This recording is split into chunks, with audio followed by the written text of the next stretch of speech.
जन्मेन भने परमेश्वरको राज्यमा पस्न सक्दैन। आमेन। अब म एउटा प्रश्न सोध्न चाहन्छु हेरेर चाहिँ प्रभु येशूले भन्नुभयो कि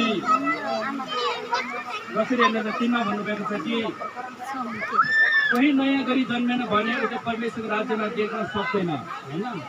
आज विशेष गरेर यो नयाँ गरी जन्मिने दिन एउटा समय जसरी एउटा बालकलाई एउटा आमाको गाईमा